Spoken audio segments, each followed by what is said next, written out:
Bonjour tout le monde, bienvenue sur la chaîne YouTube de PowerCamp. Aujourd'hui, on va parler du mouvement d'haltéro qui pose le plus de problèmes à la plupart des crossfitters, mais aussi à beaucoup d'haltéros, c'est le jeté. On va principalement parler de la position de fente, parce que le split jerk, du coup, pour les crossfitters, c'est souvent ce qui pose problème, donc de la réception. Je vous ai fait des magnifiques dessins au tableau pour illustrer ce que je vais vous dire dans cette vidéo. Après, on passera à la barre pour voir sur le mouvement ce que ça donne. En gros, ce qui va poser problème en réception au jeté, très souvent, c'est le positionnement du buste et notamment du bassin. Il y a beaucoup de personnes qui visualisent sur un jeté debout, sur un push jerk, comment il faut se placer. Ça veut dire que quand on leur montre un dessin comme ça, ils vont nous répondre que la position qui est idéale sur la réception, c'est la troisième, où le buste est légèrement incliné vers l'avant. On a le bassin avec une petite flexion, une flexion au niveau des hanches. Comme ça, on peut avoir la barre qui est réellement derrière les oreilles au verrouillage. C'est plus les épaules ni les triceps qui tiennent la barre, c'est vraiment la musculature du haut du dos en globalité qui vient supporter le poids de la barre.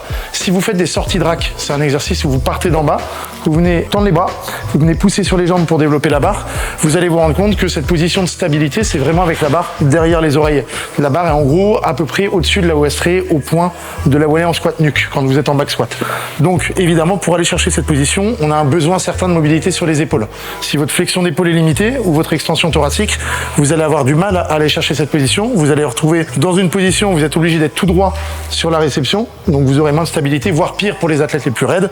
Vous allez vous retrouver légèrement penché en arrière, réceptionner ici, donc évidemment les lombaires vont prendre, vous ne serez pas dans une position de force et en plus de ça, vous allez tout encaisser sur les épaules, faire des temps de bras ou alors pas réussir à réceptionner. C'est pour ça qu'en haltéro, on dit très souvent qu'un athlète qui est capable de faire un squat jerk, un jeté flexion, il aura beaucoup moins de problèmes au verrouillage parce que c'est un athlète qui est capable de verrouiller une barre comme ça avec le buste qui a une légère inclinaison vers l'avant. Ça, c'est pour la partie réception sur le haut du corps. Le truc, c'est que dès qu'on va incorporer un déplacement horizontal des appuis, donc sur une fente, les gens ne visualisent plus cette chose-là. Ce qui veut dire que quand on pose la question à quelqu'un sur la position de fente, très souvent il va considérer que cette position est la meilleure avec le buste vertical. Alors qu'en soi, on voudrait retrouver la même position d'emboîtement sur le haut du corps, donc du bassin jusqu'à la barre, que sur le jeté debout. Ça veut dire que quand vous faites une fente, vous devez chercher cette très légère inclinaison du buste vers l'avant, cette flexion au niveau des hanches pour retrouver cette position d'emboîtement. Et c'est toujours la même problématique. Si vous n'avez pas la capacité à aller chercher cette position à cause d'un manque de mobilité, ça va poser problème. Donc on va se retrouver avec des athlètes qui réceptionnent avec cette position-là. Je suis sûr qu'il y en a plein qui se reconnaissent dessus. Vous vous retrouvez à devoir tenir la barre devant parce que vos épaules n'acceptent pas la position, ou des athlètes qui se retrouvent dans cette position. Quand on va passer après avec la barre, je vais vous montrer aussi comment ça influence la position du bassin, et un manque de mobilité overhead ne va pas vous permettre d'aller chercher cette position. On va passer avec la barre pour continuer les explications. Au niveau de la position, du coup, lorsque vous allez vous retrouver en position de fente, il va falloir chercher cette très légère inclinaison du buste.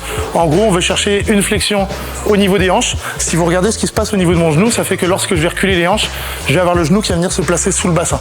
Le défaut classique, c'est d'avoir des personnes qui se retrouvent avec le pied arrière qui va trop loin, le genou qui est trop loin, le bassin du coup qui est en antéversion, une grosse cambrure, les fléchisseurs de hanches qui se retrouvent en étirement, et donc il n'y a pas du tout de position stable pour réceptionner au niveau du bassin parce qu'on est en étirement, il n'y a pas de gainage. Donc on va aller chercher à venir avancer légèrement le genou et chercher cette flexion. Donc vraiment travailler sur le jeu là-dessus. Dès que vous vous mettez dans cette position-là, vous n'êtes plus en blocage articulaire sur la hanche.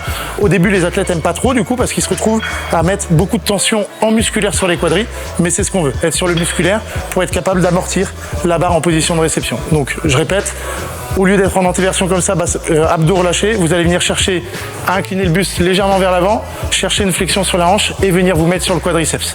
Avec la barre au-dessus de la tête, ça pose problème aux athlètes qui sont un peu raides, parce que vu qu'ils sont ici, si jamais on les fait venir chercher cette flexion, la barre reste devant. Donc il y a du gros travail de mobilité à faire sur les scapulas, sur les épaules et sur l'ouverture thoracique pour que la barre vienne derrière et qu'on arrive à conserver cette position de flexion au niveau des hanches. On récapitule. Si vous êtes dans cette position de cambrure au niveau du bassin, vous allez chercher à incliner le buste légèrement vers l'avant, fléchir au niveau de la jambe arrière et vous retrouvez dans une position où vous avez la barre vraiment derrière les oreilles et surtout le bassin derrière les épaules. Pour répéter et pour automatiser ça, vous pouvez mettre en place un exercice qui n'induit pas de fatigue parce qu'il n'y a pas de charge, juste du déplacement de pied. Vous montez pointe de pied, vous déplacez et vous essayez toujours d'avoir le buste très légèrement incliné vers l'avant. Ne plongez pas non plus, mais essayez toujours d'avoir les hanches derrière les épaules. Évitez à tout prix cette position où vous vous retrouvez avec le bassin qui est complètement sous les épaules, la jambe tendue, les fléchisseurs de hanches en tension. On essaye à chaque fois de venir ancrer le genou vers le sol sur la jambe arrière et le bassin avec une petite flexion. C'est tout pour cette courte vidéo sur la réception au jeté. Si vous avez des questions, vous pouvez les poser dans les commentaires. N'hésitez pas, comme d'habitude, on like, on partage. Ça nous permet de grossir un petit peu sur la chaîne et ça nous motive à vous faire plus de vidéos. À bientôt tout le monde.